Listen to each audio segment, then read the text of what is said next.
والسلام على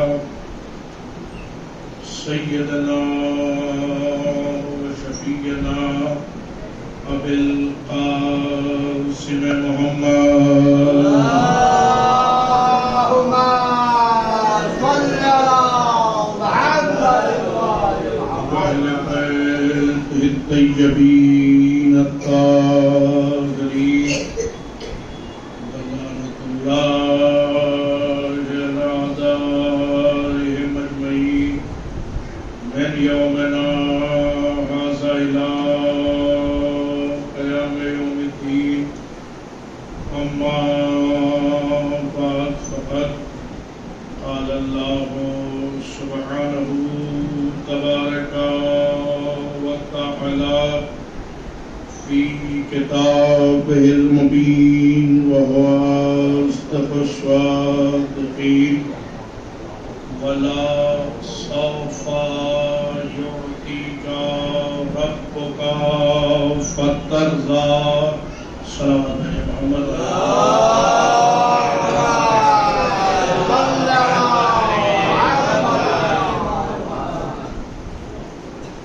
بزرگان مذہب و ملت،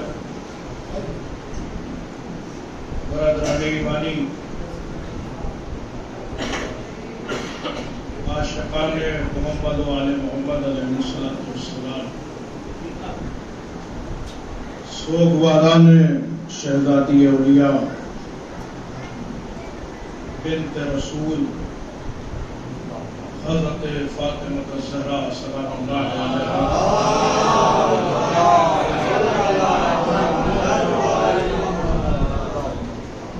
مسلسل مجالس کا سلسلہ جاری و ساری ہے. اس سے قبل آپ مجھ سے بہتر ظاہری سے مجھے سن چکے ہیں. آج سے 3 دن تک مصداق کوثر حضرت فاطمہ یا اور کچھ اس پر گفتگو کرنے کا شرف حاصل کر رہا ہوں. قرآن مجید کی ایک ایسی آیت کو سرنامہ گفتگو قرار دیا ہے جو محتاج ترجمہ نہیں لیکن بغرض ثواب ترجمہ کرتا ہے کہ وَلَا سَوْفَ يُعْطِيكَ رَبُّكَ فَتَرْضَىٰ. کہ میرے حبیب میں آپ کو وہ عطا کروں گا کہ جس سے آپ راضی ہو جائیں. سمجھدار مجمع ہے. بالکل ابتدا میں ایک جملہ کہہ کے آپ کو اپنے سے بلا فصل کرنا چاہتا ہوں. وَلَا سَوْفَ يُعْطِيكَ رَبُّكَ فَتَرْضَىٰ. میں آپ کو وہ عطا کروں گا کہ جس سے آپ راضی ہو جائیں. پوری دنیا اس ایک کو راضی کرنا چاہتی ہے مگر وہ خود محمد کو راضی کرنا چاہتا ہے.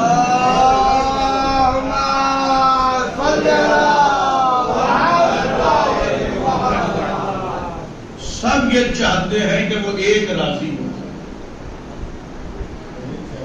وہ ایک یہ چاہتا ہے کہ یہ راضی ہو جائے. وہ عطا کروں گا کہ جس سے تو راضی ہو جائے. اب کیا عطا ہوا اللہ کے حبیب کو جو میرے موضوع سے مربوط ہے؟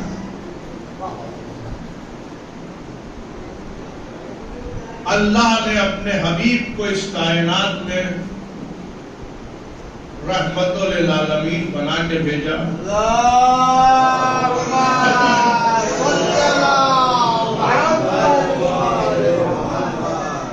رحمت للعالمین بنا کے بھیجا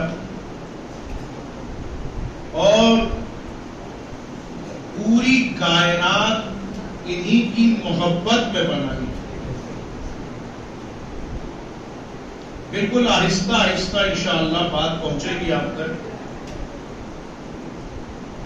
کہ لولا لما خلقت الافلاک، اے محمد اگر تمہیں نہ بناتا تو یہ کائنات نہ بناتی.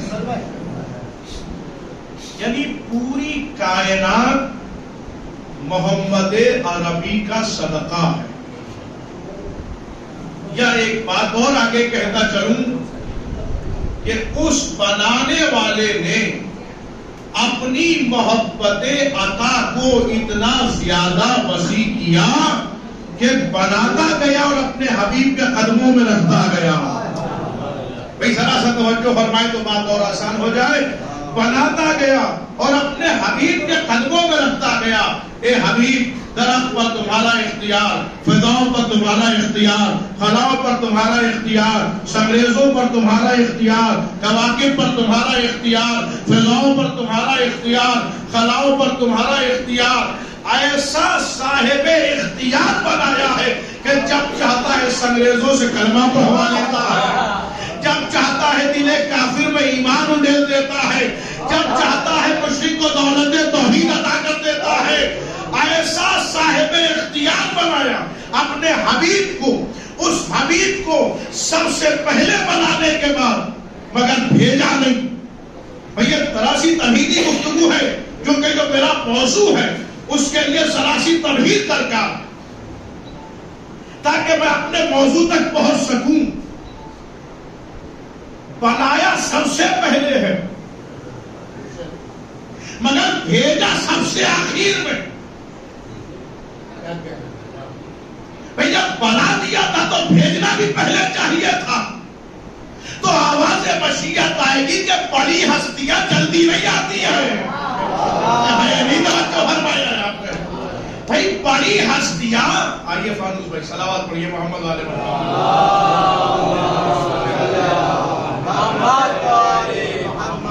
مل کر صلوات پڑھیے عظمت شہداء.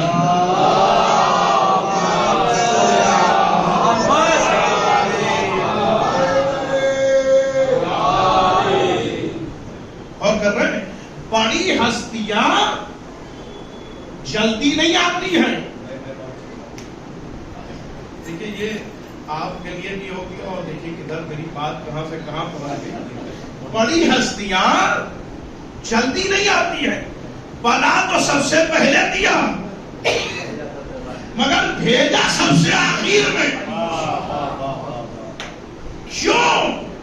اس لیے کہ کسی نور کا انتظار تھا. بھائی بھیجنا ہے، انتظار کرا رہا ہے. 1,23,999 انبیاء بھیج دیے. ابھی انتظار کرو، آئے گا میرا محمد. ابھی انتظار کرو، آئے گا میرا محمد. ابھی انتظار کرو، آئے گا میرا محمد. ابھی انتظار کرو، آئے گا میرا محمد. اب سمجھ میں آیا کہ دنیا ہم سے پوچھتی ہے انتظار کیا ہے؟ انتظار انبیاء کی سیرت ہے. توجہ نہیں فرمائی آپ نے. بھائی انتظار انبیاء کی سیرت ہے. جیسے انبیاء نے پہلے محمد کا انتظار کیا، ہم آخری کا انتظار صلوات پر محمد والے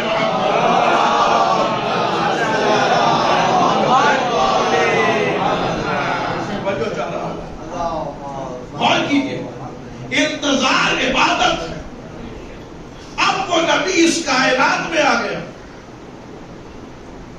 جس کی محبت میں یہ سب بنایا. اب وہ اس دنیا میں جیسے ہی مکے کی زمین پر پہلا قدم رکھا، مکہ مکہ نہ رہا، معظمہ ہو گیا. مکہ مکہ نہ رہا، عظمتوں والا ہو گیا، معظمہ ہو گیا. ہجرت کر کے مدینے آیا تو منورہ ہو گیا. معلوم یہ ہوا کہ جہاں اس کا حبیب جاتا جائے گا زمین کو عظمتیں ملتی چلی جائیں گی.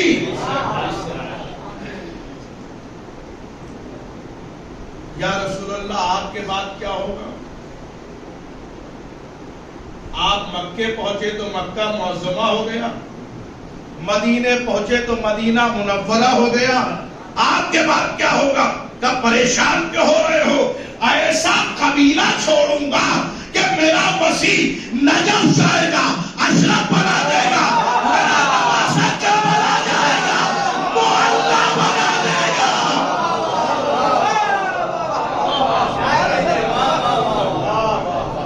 ایسا قبیلہ چھوڑوں گا کہ نواسہ کربلا پہنچے گا. آ گیا میرا نبی. اب وہ نبی اس دنیا میں، تاریخ آپ کے سامنے ہے پوری، پڑھے لکھے حضرات بیٹھے ہوئے. جب سرکار ختمی مرتبہ اس دنیا میں تشریف لائے تو آپ کے والد نہیں تھے، ماں 2 برس کے بعد اس دنیا سے رخصت ہو گئی. اب سرکار عبد المطلب پال رہے ہیں، لیکن جب ان کا وقت آخر قریب آیا تو اپنے سارے بیٹوں کو جمع کیا. دیکھیے اس جملے کی لطافت کو نہیں محسوس کیا. سارے بیٹوں کو جمع کیا، چاہے ہاتھ ٹوٹنے والا ہو،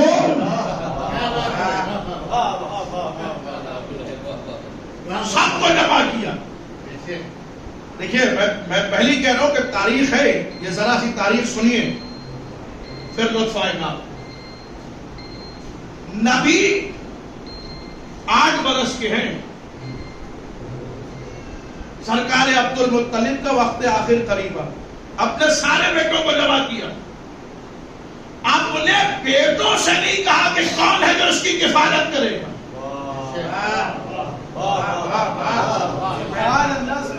بلکہ 8 برس کے بچے سے کہا جسے چاہو اپنا کفیل چن لو. بھائی توجہ ہے کہ نہیں؟ 8 برس کے بچے سے کہا جسے چاہو اپنا کفیل چنو. نگاہ رسالت اٹھی. بھائی اس جملے کی لطافت کو نہیں محسوس کیا. بھائی وہ اور ہوں گے جو 40 برس کے بعد نبی مانے. میرا نبی تو اس وقت بھی نبی تھا جب آدم آب و گل کے درمیان تھے، تو 8 برس کے ہے، حضرت ابو طالب کا دامن تھاما.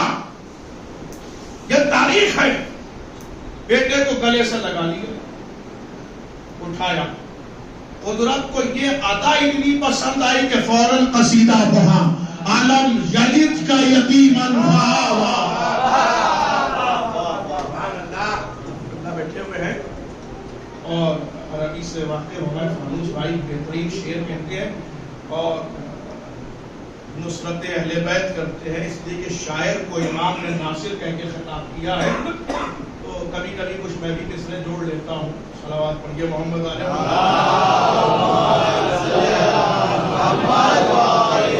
توجہ چاہتا ہوں. اب قدرت نے قصیدہ پڑھا. یہ ایک مصرع نہیں ہے، پورا قصیدہ ہے. علم یجد کا یتیمن فآویٰ. اے میرے حبیب کیا میں نے آپ کو نہیں پالا؟ یہ عزا خانہ انشاءاللہ بہترین بنا ہے. جس نے بھی بنایا نہیں، مجھے نہیں معلوم، لیکن آپ کو تو معلوم ہے نا کہ کس نے بنایا. میں باہر سے آیا، ایک صاحب پہلے دیکھیے میں نے کتنا عمدہ عزا خانہ بنا دیا. تو جس کے سامنے بنا تو اس نے کہا میاں کیوں جھوٹ بولنا ہے؟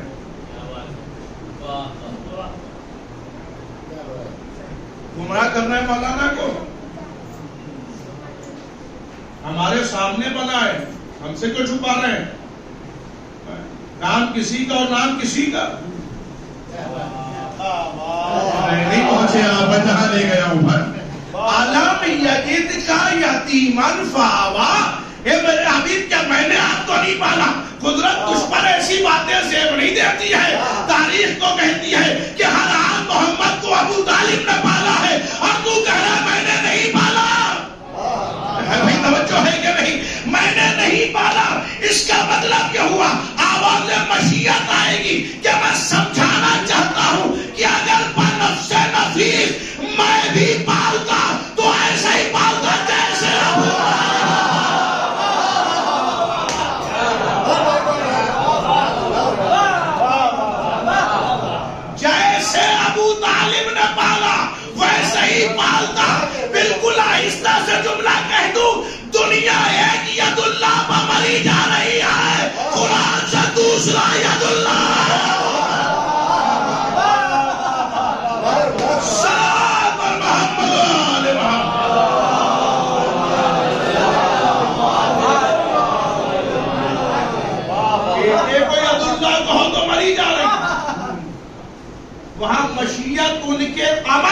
اپنا عمل کہہ دے رہا ہے.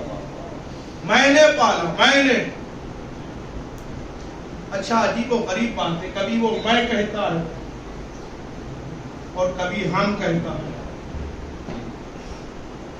قرآن مجید کی آیتیں پڑھیا، کبھی میں کبھی ہم.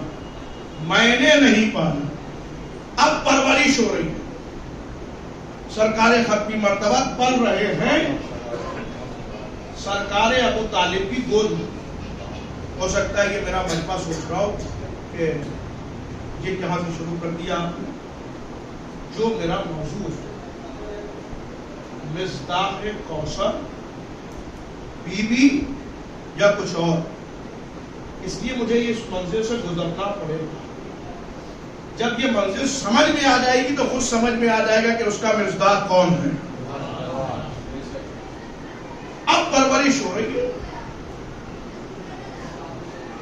3 سال شیب ابی طالب، اس کی سختیاں، اس میں خدیجۃ الکبریٰ بھی ساتھ ساتھ ہیں. ساری چیزیں آپ کی سنی ہوئی ہے نا. پھر آپ سے پہلے ہیں، پھر شیب ابی طالب ہے، اس میں تو کہ بی بی بھی ہے. آپ ہوا حضرت ابو طالب نے اپنے بھتیجے سے محمد سے کہا کہ کیا اچھا ہوتا کہ تم سفر تجارت پر جاتے، شام جا رہا ہے قافلہ. تو وہ بھی چلے گئے. دیکھیے مجھے کوئی تاریخ والی پوری پڑ رہا ہے. بی بی خدیجہ کا مال لے کے گئے، وہاں بیچا، اس کے بعد شادی کے راستے ہم پار ہوا. شادی ہوئی، خدیجہ کو اللہ نے نبوت کا امانت دار بنایا اور قسمت کا امین بنایا. بی بی خدیجۃ الکبریٰ کا اب پیغمبر اسلام سے ہوا. اب خطبہ نکاح کون پڑھے؟ اس لیے کہ سب سے بڑے رسول کا نکاح ہے. بھائی میرے ساتھ سفر کیجیے گا تو لطف آئے گا. بھائی آپ کیا نکاح ہوتا ہے تو آپ چاہتے ہیں سب سے بزرگ مولوی مل جائے. 20-25 سال اگر نجف میں رہا ہو تو وہ مل جائے تو اور بہتر ہے. اس سے بزرگ مل جائے، یہی تو ہے. جانکار آدمی ہو، عالم ہو، پڑھا لکھا ہو، وہ اس سے نکاح پڑھوا لیے گا، یہی تو ہے نا. اور پھر سوچتے ہیں سید مل جائے تب تو اور اچھا ہے. سوچتے کہ نہیں سوچتے بھائی؟ لیکن اب سوچئے جب اپنے معاملے میں آپ کے سوچتے ہیں تو پھر جو کائنات کا سب سے بڑا رسول ہو اس کا نکاح کون پڑھے؟ بھائی توجہ نہیں فرما رہے ہیں. اب یہ مسلمان کے ذہن کو ہم کیا کریں؟ سب سے بڑے رسول کا نکاح کس نے پڑھا؟ کہ ابو طالب نے پڑھا. اپنے نکاح کے لیے تو مسلمان ڈھونڈو.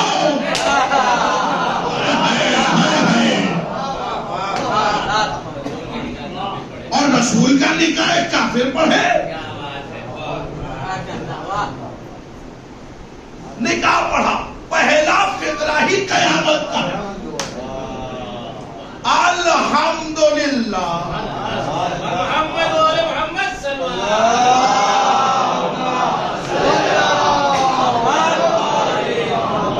سوچئے کون تعریف کر رہا ہے؟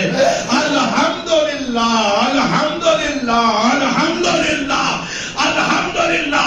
اس پر ہزاروں علماء، خطباء، واعظین، مبلغین سے آپ نے گوشے سنے ہیں، مگر ایک طالب علم سے بھی ایک گوشہ سنتے چلیے. کیا فرمایا سرکار ختمی مرتبہ کے عقد کے موقع پر سرکار ابو طالب نے؟ الحمدللہ الحمدللہ. قرآن کی پہلی آیت کا پہلا فقرہ ہے جسے سورہ ہم کہتے ہیں. الحمد للہ رب العالمین. قدرت کو اتنا یہ لفظ بھایا کہ اپنے دفتر میں نوٹ کیا کہ جب کسی کی تعریف کی جاتی ہے تو الحمدللہ کہا جاتا ہے. بھائی عارف ہے. قدرت نے نوٹ کر لیا. جب سورہ بھیجا تو پہلا فقرہ کیا رکھا؟ اب مسجد میں مجلس ہو رہی ہے لہذا اب اگر نہ سمجھیں گے تو پھر کب سمجھیں گے؟ ابھی آپ نماز مغربین ادا کر کے بیٹھے. نماز کا قانون سنیے. نماز میں ہر سورہ بدل سکتا ہے.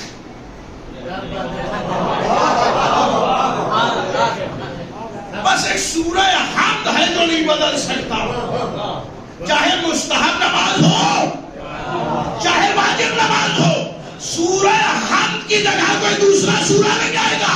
اللہ نے ایسا انتخاب لیا جسے تم کافر کہہ رہے ہو, میں نے ایسا انتخاب لیا.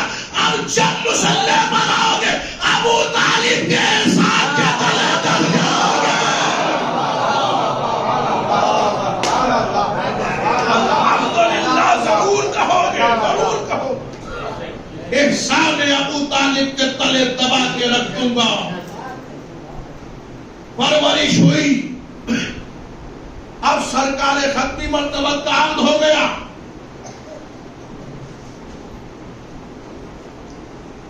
اب بیٹی عطا ہونا ہے.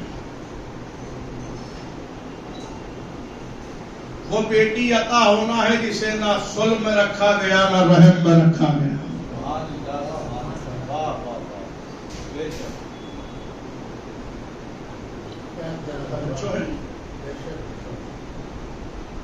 میں اس منزل تک پہنچنے کے لیے بات اور سکوں.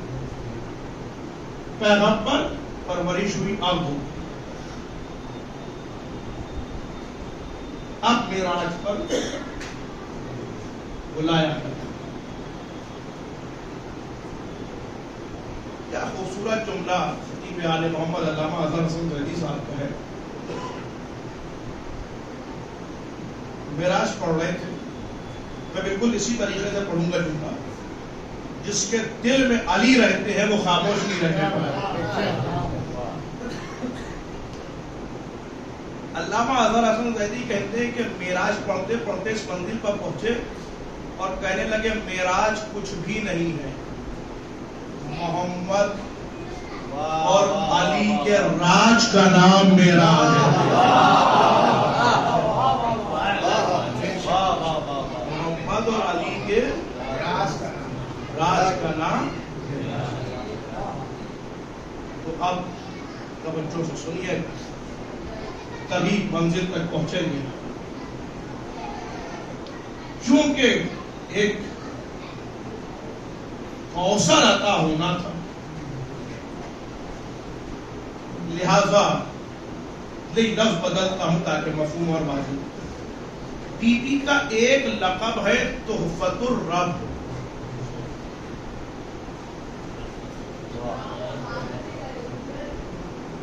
علماء سے پوچھئے, بی بی کے 18 القاب ایسے ہیں جو ان آپ میں بیان ہوتے ہیں اور بہت سے القاب ہیں جو مخفی ہیں,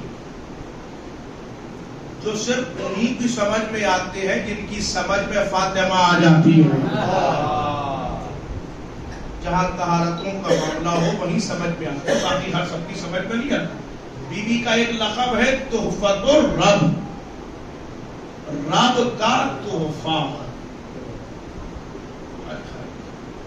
شاید مجھے وضاحت کرنا پڑے, رب کا. اب یہ بتائیے تحفہ کسے دیا جاتا ہے؟ جو دل کے بہت قریب ہوتا ہے اسے تحفہ دیا جاتا ہے, اور تحفہ جو دیتا ہے تو اس کی حیثیت کا اندازہ تحفے کو دیکھ کے لگایا جاتا ہے. لیکن تحفہ اتنا قیمتی ہے, وہ تحفے کو دیکھ کے اندازہ لگاتا ہے کہ تحفہ کتنا قیمتی دیا ہے, جو دینے والا ہے تحفہ وہ کتنا عظیم ہے. بھائی میری حیثیت 100 روپے کی تھی, میں نے 100 روپے کا تحفہ دیا. اب خاموش بھائی ماشاءاللہ کی 10,000 کی حیثیت تھی, 10,000 دیتی. دیکھیے میں ایک بات اور پڑھتا ہوں اکثر, یہ خاموش بھائی بھی مسکرانے لگے. بھائی معاف کیجیے گا اس لیے کیونکہ میں یہاں صرف چند ہی نام ہے جو جانتا ہوں، تو ہو سکتا ہے کہ مثال میں، اور مثال کو مثالی سمجھیے گا، حقیقت نہ سمجھ لیجیے گا، اس لیے کہ بعد میں لوگ اس کو حقیقت سمجھ لیتے ہیں۔ مثال کے طور پر فانوس بھائی 10,000 دیتے، ہمارے گلزار بھائی بیٹھے ہوئے یہ 15,000 روپے دیتے، ہمارے شمشیر بھائی بیٹھے ہوئے ہیں، انہوں نے اور بڑھا دیا نا۔ تو جس کی جیسی حیثیت ہوگی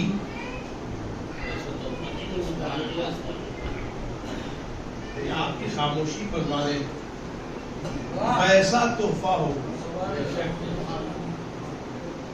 اب اللہ کا تحفہ ہے، کیسا تحفہ ہوگا؟ توجہ فرمائے، اللہ تحفہ عطا کر رہا ہے، اب اختیار ہے آپ کو، چاہے جیسے جملہ سنیے گا۔ اللہ نے بھی آواز دی، اے میرے حبیب میں تمہیں سارے تحفے وہی بھیجوں گا جہاں تم ہوگے، مگر کیونکہ یہ اتنا عظیم تحفہ ہے اسے زمین پر نہیں بھیجوں گا، تمہیں وہاں تک آنا پڑے گا۔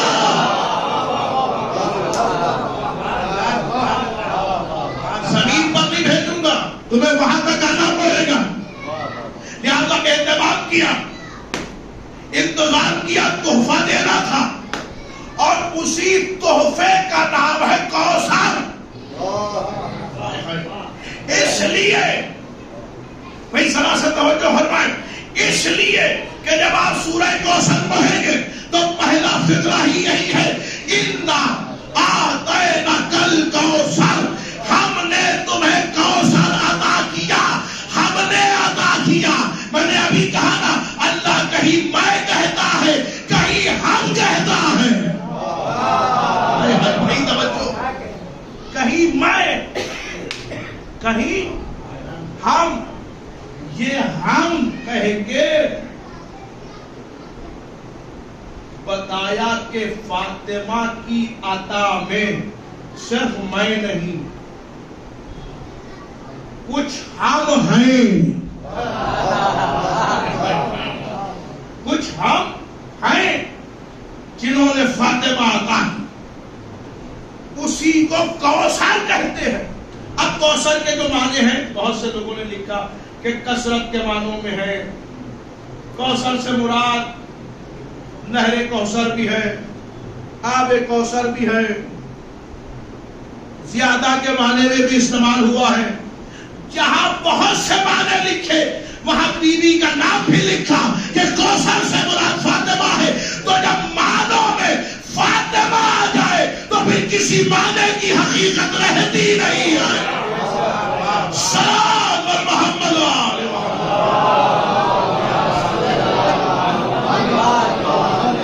ایک اس سے بہتر صلوات پڑھیے محمد وآل محمد۔ بیوی کا نام آ جائے تو پھر کسی لفظ کی کوئی حیثیت نہیں رہتی۔ یاد رکھ، کوثر سے مراد ذات حضرت فاطمہ زہرا سلام اللہ علیہا۔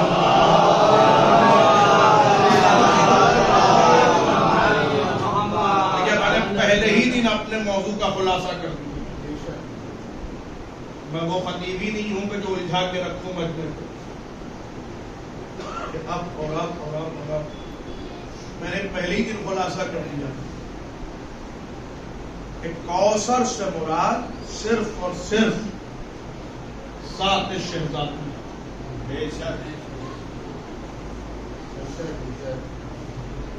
اور وہ ایسا تحفہ ہے، دو لفظ ہے قرآن میں، اِنَّا أَعْطَيْنَاكَ الْكَوْثَرَ، اور سورہ انسان میں حال آتا، وہ عطا اور ہے، یہ عطا اور، تحفہ دے کے واپس نہیں لیا جاتا،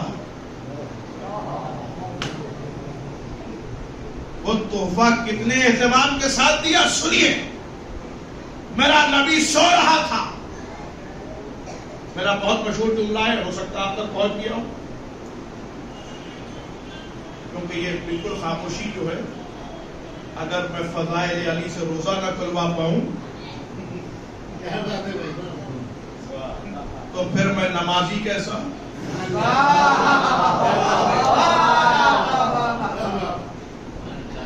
ابھی میں روزہ کھلوا دیتا ہوں. میرا نبی سو رہا جبریل نازل ہوئے, اپنی پیشانی پائے رسالت سے رگڑی, میرا نبی جاگا, کیا بات ہے, کہا چلیے یہ براق ہے, اس پر بیٹھ جائیے, اللہ نے بلایا ہے. بیٹھ گیا میرا نبی, براق پر بیٹھ گیا, چلنے لگے تو جبریل سے نبی نے پوچھا اپنے لیے براق نہیں لائے؟ اختیار آپ کو ہے, اب میرا ساتھ سفر کیجیے گا اور معراج تک چلیے گا میرے ساتھ. نبی نے جبریل سے پوچھا کہ اپنے لیے براق نہیں لائے؟ تو جبریل نے جیسے ہی یہ پوچھا گیا تو جبریل نے کہا یا نبی اللہ, آپ کی تو شان ہی یہ ہے کہ میں پیدل چلوں, آپ براق پر چلے, میں پیدل چلوں, آپ براق پر چلے, میں پیدل چلوں, آپ براق پر چلے. یہ معراج کا صحابیت سمجھا رہا ہے.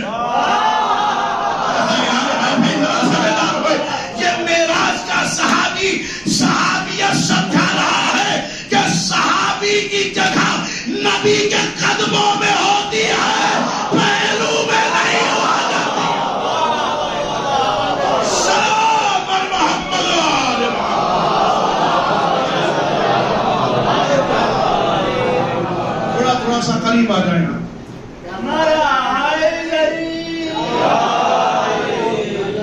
اور کیا آپ نے معراج کا صحابی ہے یہ جو صحابیت سمجھا رہا ہے کہ صحابی کی جگہ نبی کے پہلو میں نہیں ہوتی, نبی کے قدموں میں ہوتی ہے. اگر قدموں میں پڑے رہو گے تو صحابی بنو گے, ورنہ کچھ بھی بن جاؤ. اس کا لفظ دوسرا جو ہے قافیہ ہے. شعرا دیکھیے سمجھ گئے, صحابی کا دوسرا لفظ یا قافیہ, وہ تو بن سکتے ہو مگر صحابی نہیں بن سکتے ہو. صحابی تبھی ہو گئے جب نبی کے قدموں میں رہو گے. اب سفر شروع ہو. میرا نبی براق پر بیٹھا, بلند, پہلے آسمان پر پہنچا اور بلند, دوسرے آسمان پر پہنچا اور بلند, تیسرے آسمان پر پہنچا اور بلند, چوتھے آسمان پر پہنچا اور بلند, پانچویں آسمان پر پہنچا اور بلند. جب پانچویں آسمان پر میرا نبی پہنچ گیا, ہو سکتا ہے میرے بھائی اکبر صاحب نے روایت پڑھی ہو مگر میں بھی روایت پڑھ رہا ہوں, لیکن ایک رخ ہے جو پیش کرنا چاہتا ہوں. علامہ مجلسی نے بہار الانوار میں عجیب و غریب روایت لکھی. وہ فرماتے ہیں کہ جب نبی پانچویں آسمان پر پہنچے تو نبی نے اونٹوں کی قطار دیکھی جس کی نہ ابتدا کی خبر تھی نہ انتہا کی خبر. صرف چند لوگوں پر بولنا واجب نہیں ہے. میں حدیث پڑھے دیتا ہوں پھر آپ کو اختیار ہے. ہمارے اور آپ کے پانچویں امام محمد باقر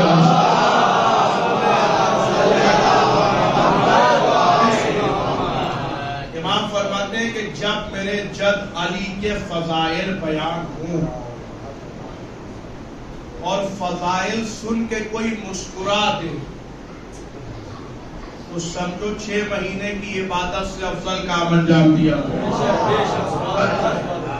جب فضائل سن کے مسکرانے کا اتنا ثواب ہے تو پھر بولنے کا کتنا ثواب ہوگا بھائی. میرے ساتھ سفر کیجیے, بولتے رہیے, گونگوں کی طرح نہ بیٹھیے, اس لیے کہ یہ بھی آپ ہی کو شرف ہے کہ فضائل پر آپ سبحان اللہ کہتے ہیں. خدا کا شکر ہے ہمارے خطیب کو یہ کہنا نہیں پڑتا کہ کہو سبحان اللہ.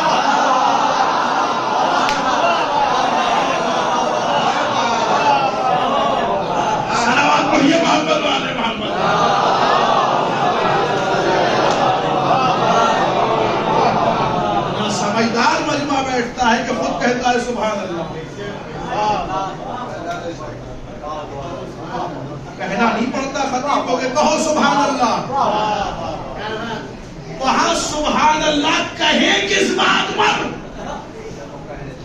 لیے کہ ان کی بات ہوتی ہے جو کسی میدان میں ٹھہرے نہیں. تو سبحان اللہ کس بات؟ تو توجہ، نبی نے کیا فرمایا کہ میں نے دیکھا کہ ایک قطار ہے اونٹوں کی جس کی نہ ابتدا کی خبر ہے نہ انتہا کی خبر. تو میں نے جبریل سے پوچھا کہ جبریل یہ کیا ہے؟ نبی کو معلوم تھا مگر ہمیں بتانے کے لیے سوال کیا. تو جبریل نے کہا یہ آپ کی بیٹی فاطمہ کا جہیز ہے.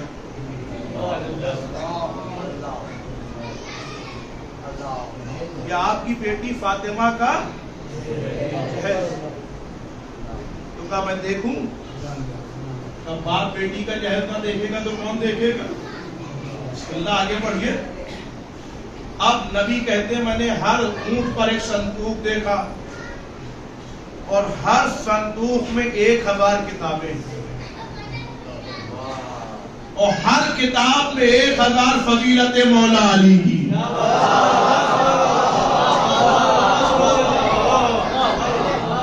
جب تک سب ساتھ نہیں آئیں گے نتیجہ نہیں پہنچاؤں گا.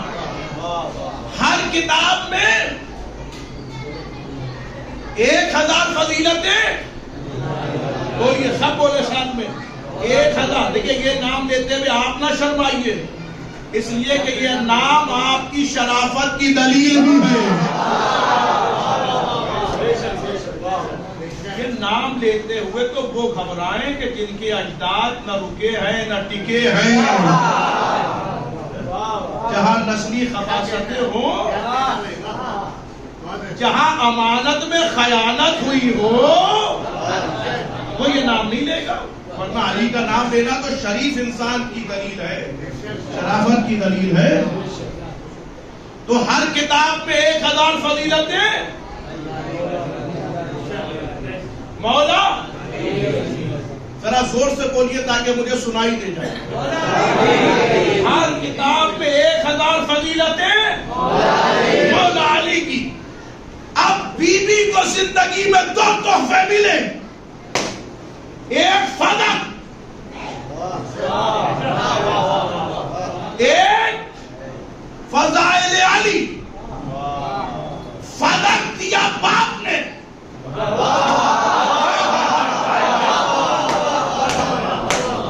فدق دیا باپ نے، فضائل علی دیا خدا نے.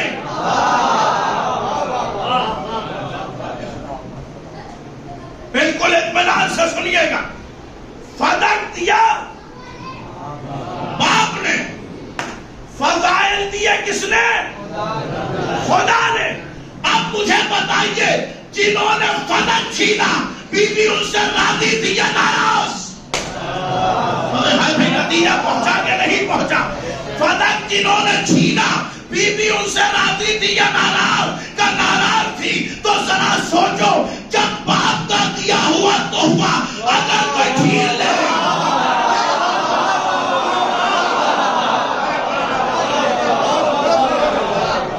تو بی بی راضی نہیں ہوتی.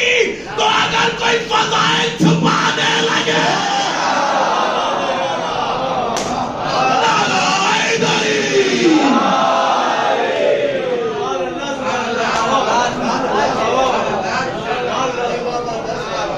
اگر کوئی فضائل علی چھپائے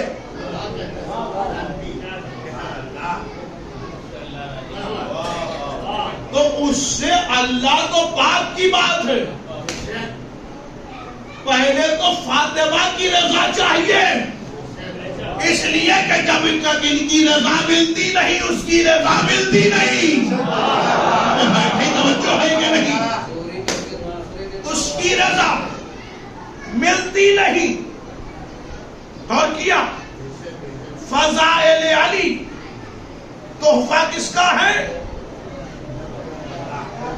اب یہ جو میرے نوجوان بھائی بیٹھے ہوئے ہیں میں آپ کو ایک پہچان بتانے جا رہا ہوں. فضائل علی کس کا تحفہ ہے؟ اللہ کا. فدق محمد مصطفیٰ کا. فدق کی میں بات کرتا نہیں اس لیے کہ فدق پر تو ہر آدمی خاموش رہتا ہے. لیکن اب ستم یہ ہے کہ منبر سے فضائل علی چھپائے جا رہے ہیں. ہو رہا ہے کہ نہیں ہو رہا ہے؟ چرائے جا رہے ہیں. دیکھیے پتا نے میری تائید کر دی. فضائل علی چھپائے بھی جا رہے ہیں اور چرائے بھی جا رہے ہیں. چلیے آپ ہی کا جملہ پڑھتا ہوں. اب اگر کوئی فضائل علی میں کمی کرتا ہوا نظر آئے اور یہ دیکھیے گا کہ ہماری بس میں بیٹھا ہے تو پریشان نہ ہوئیے گا. بس میں تو ہماری ہے مگر بھی کہیں اور گیا ہے. سلام بھیا محمد والے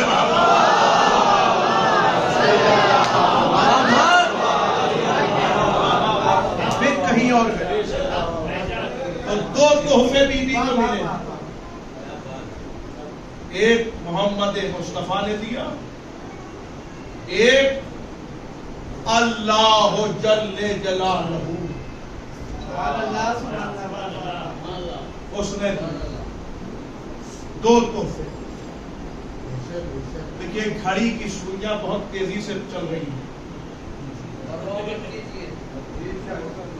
چکر لگاتے رہے کہ آپ بھاگتے رہیے.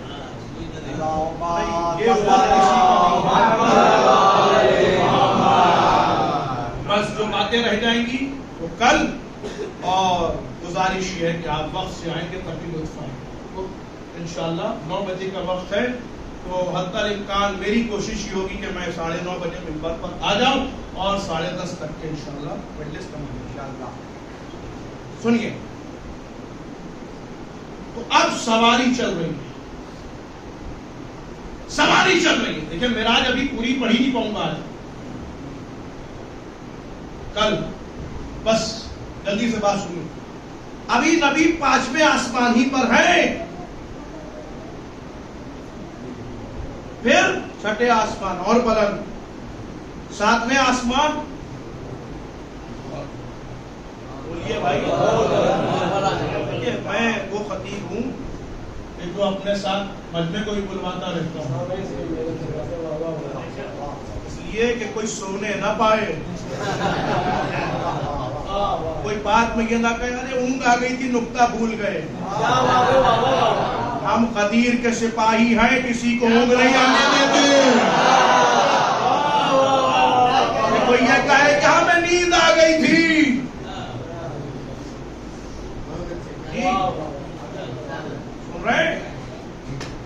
پہنچے 7ویں آسمان پر پہنچے, اور بلند اور بلند اور بلند اور بلند. میرا نبی بلندیوں کو طے کرتا ہوا آگے بڑھ رہا تھا کہ شاعر کو کہنا پڑا کہ پہنچا ہے آسمان پر. اتنا بلند ہے. دوسرا مصرع سنبھالیے گا. پہنچا ہے آسمان پر, اتنا بلند ہے تو جس کو نبی اٹھائے وہ کتنا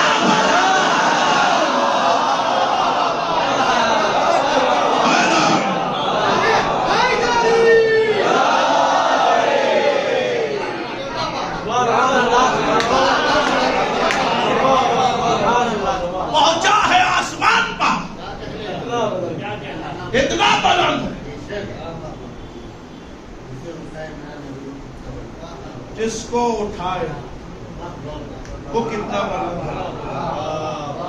وہ اتنی بلندی پر تھا کہ نبی نے پوچھا علی کتنی بلندی پر ہو, تو جو کہیے آسمان سے اٹھا کے ہاتھ پر رکھ دوں.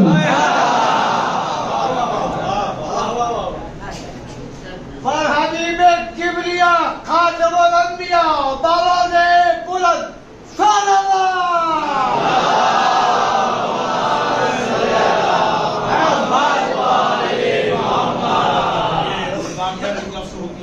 آپ تھوڑا سا اور قریب آئے.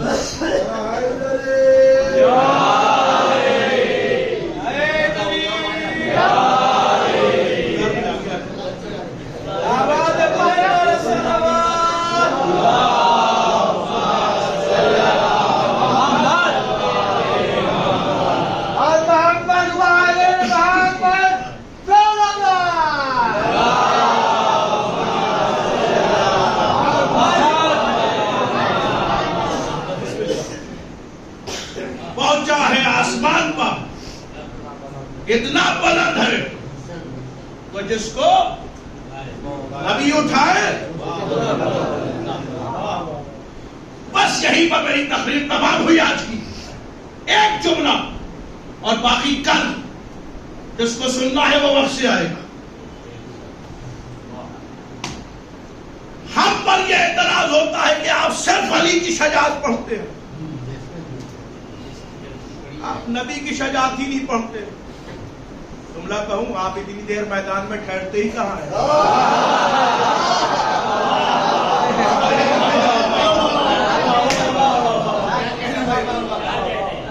بھائی آپ اتنی دیر میدان میں ٹھہرتے ہی کہاں ہیں؟ جو نبی کی شجاعت سنیے, ایک جملے میں نبی کی شجاعت پڑھتا ہوں. یہ بتائیے علی نے خیبر کئی انگلیوں پر اٹھایا تھا؟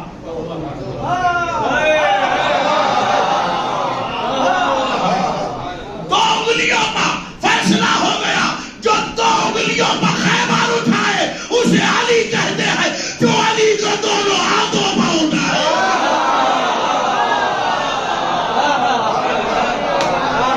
اسے نبی کہتے ہیں.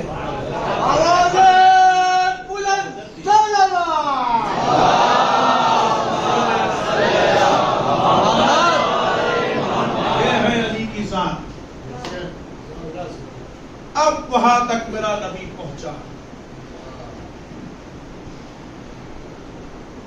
اور ایک منزل تک جب پہنچ گیا تو نالے اتارنے لگے. تو میرے حبیب پہنے ہوئے آؤ. آج میں چاہتا ہوں کہ پوری کائنات تمہارے نالین کے سائے میں آ جائے.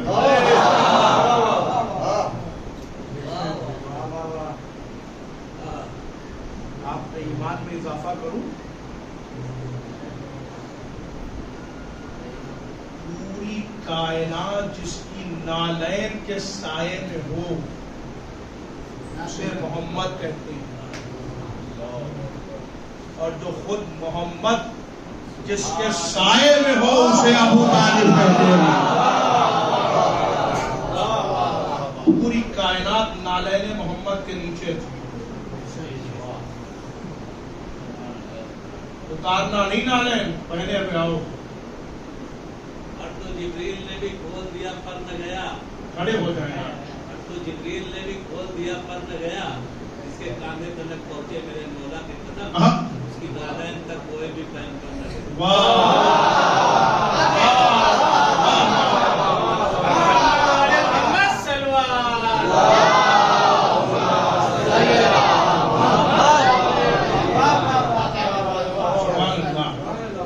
سلامت رکھے. جہاں میرے نبی کی نالین پہنچ گئی. اب ذرا پہچانو, یہ بھی اعتراض ہوتا ہے کہ آپ نبی سے علی کو بڑھا دیتے ہیں. ہمارے کیا نہ بڑھانے کا کوئی کانسیپٹ ہے نہ بنانے کا کوئی کانسیپٹ ہے. جو جیسا ہے اسے ویسے ہی بنوان مانتے ہیں. اس میں بھی آپ ہی کی غلطی ہے. کیسے خاموش ہو گئے آپ؟ آپ سے مراد آپ نہیں ہے.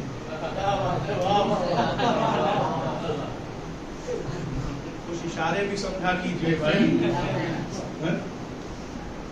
کہنے لگے آپ یہ شیعوں کا عقیدہ ہمیں سمجھ میں نہیں آتا. یہ شیعہ جو ہے نبی سے علی کو, ہم نے کہا یہ ہمارے کیا ہوتا ہی نہیں. اس میں بھی غلطی آپ ہی کی ہے, اس لیے کہ آپ معیار نبی اتنا گھٹا کے بتاتے ہیں کہ علی آگے آگے نظر آتے ہیں.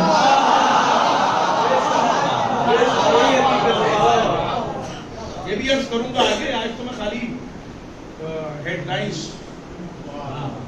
آپ کو دے رہا ہوں, اخبار کل سنیے گا. صلوات بر محمد.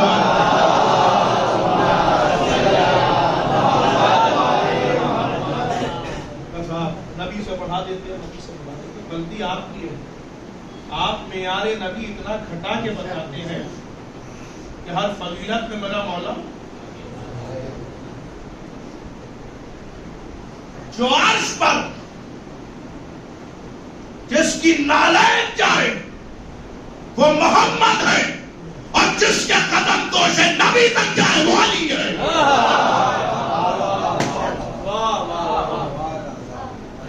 سرائے علی و سرائے محمد، سرائے علی و سرائے محمد ہے وجہ خوشی خدائے محمد، ہے وجہ خوشی خدائے محمد کہ جھکائے زمانہ اسے کیسے ممکن، دو ہاتھوں سے جس کو اٹھائے محمد۔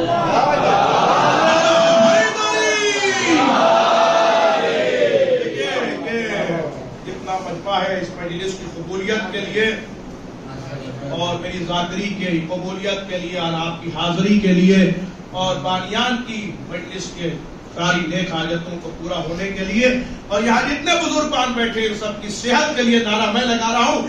آواز ایسے پہنچے نجف تک کہ جیسے علی کے قدموں پر بیعت کر رہے ہو، دونوں ہاتھوں کو اٹھائے، نعرہ حیدری۔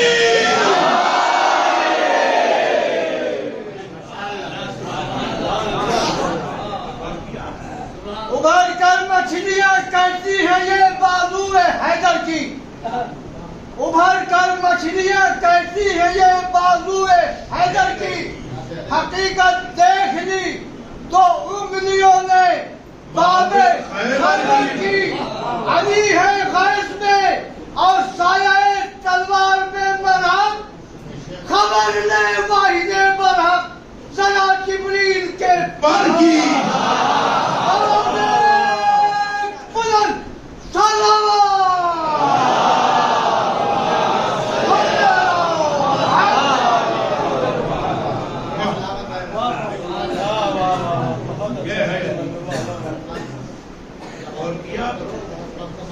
بس بات تمام ہو گئی۔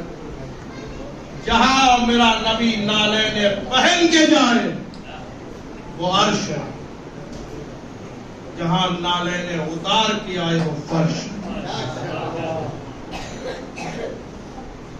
اللہ، یہاں محمد بھی نالین اتار کے آئے، آج اسی محمد کو بیٹی کا بھروسہ دیا۔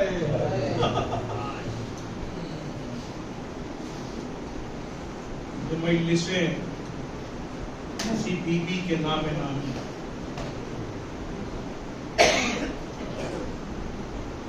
دنیا کو اس پر بھی اعتراض ہے کہ کل تو ایک مجلس ہوتی تھی، اب 18 مجلسیں، 20 مجلسیں۔ عزائے بی بی سلام اللہ علیہا سے اسی کو دشواری ہوگی جس کا رشتہ قاتل زہرا سے ضرور ہے، اس لیے کہ یہ بڑی مظلومہ بی بی، جتنا ہو سکے مجلسوں میں شرکت کی، ولایت کی پہلی شہیدہ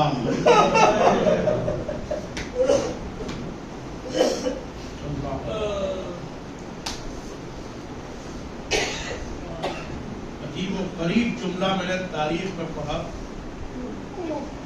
کسی نے میرے مولا علی سے پوچھا، یا علی ایک شوہر کے لیے سب سے سخت مرحلہ کیا ہے؟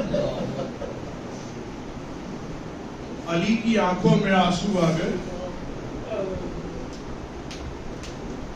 فرمایا سب سے سخت مرحلہ یہ ہے کہ اس کے سامنے اس کی زوجہ کو کوئی مارے اور وہ بچا نہ پائے۔ اجرکم اللہ، رونے میں شرمائیے گا نہیں، نہ جانے کس کے پہلو میں ٹوٹی بھی بسلی والی بھی بیٹھی۔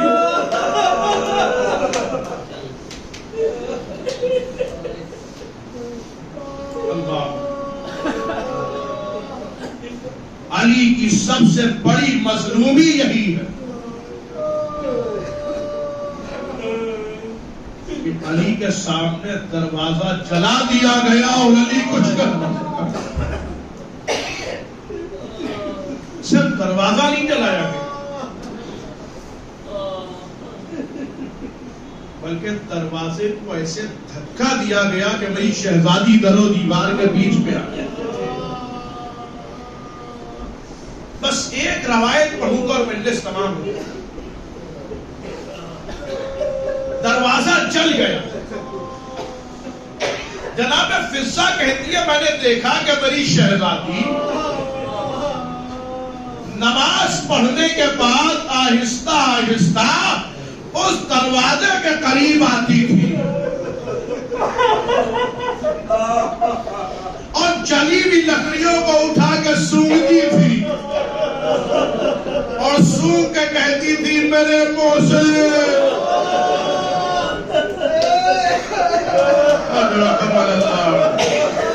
اے میرے محسن. میں نے ایک دن پوچھا بی بی آپ اس میں کیا سونگتی ہیں؟ کہ فضہ ان جلی ہوئی لکڑیوں میں مجھے میرے محسن کی خوشبو آتی. اللہ اکبر. سنیں گے آپ دیکھیں سانحے تو ہر گھر میں ہوتے ہیں نا, میتیں تو ہر گھر سے نکلتی ہیں, لیکن 10 برس 15 برس کے بعد اسی گھر سے بارات بھی نکلتی ہے. مگر یہ اہل بیت کا گھرانہ ہے جہاں پھر مصیبتیں ہی مصیبتیں ہیں. سنیں گے آج دروازے کی لکڑیاں جلی ہیں. ایک بی بی سون کے کہتی ہے میرا محسن مجھے یاد آتا ہے. زمانہ گزرا 50 برس کے بعد یہاں فاطمہ کی بہو لٹ کے آئی ہے. اسی مدینے میں فاطمہ زہرا کی بہو لٹ کے آئی ہے جس نے اپنے شوہر سے وعدہ کیا میں دھوپ میں رہوں گی کبھی سائے میں نہیں جاؤں گی. سمجھ گئے نا کون وہ رباب ہے جس کی مانگ بھی اجڑ گئی, جس کی گود بھی اجڑ گئی. اجرکم اللہ. دن کی دھوپ ہے, رات کی اوس ہے, بارش بھی ہے تو بی بی اسی رہا بیٹھی ہوئی ہے. ایک دن میرے امام نے آگے کہا ابا کافی عرصہ ہو گیا اب ذرا سائے میں آ جائیے. آسمان کی طرف دیکھا, بیٹے کی طرف دیکھا, سہارا دے کے اٹھی. آسمان کی طرف دیکھا, پروردگار رباب کی لاج رکھ لینا. ایک امام سے وعدہ کر کے آئی ہو, ایک امام مجھے سائے میں آنے کے لیے کہہ رہا ہے. سائے میں جب پہنچی تو زندہ نہ رہی, زمین پر بیٹھ گئی. سید سجاد نے جلدی سے نصب ہاتھ رکھا, آواتی انا للہ و انا الیہ راجعون. اے نبی اما میری اما رخصت ہو گئی. بس 2 جملے ہے, مجلس تمام ہو رہی ہے. ہاں بی بی کو غسل کے لیے لٹایا گیا. جو غسل دینے بی بی آگے بڑھی, انہوں نے دیکھا ردا کے کونے میں کچھ بندھا ہوا ہے. بی بی آپ سمجھی کہ شاید زیورات بندھے ہوئے ہیں, مگر اب جو ردا کے کونے کو کھولا گیا تو اصغر کے جلے ہوئے جھولے کی لکڑیاں تھی. کل زہرا کہتی تھی اے میرے محسن آج رباب کہہ رہی ہے اے میرے اصغر آؤ یہ موقع سے.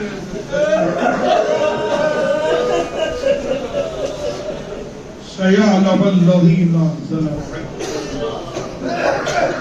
إنا لله وإنا إليه راجعون. غضن بقضائه وتسليما لأمره.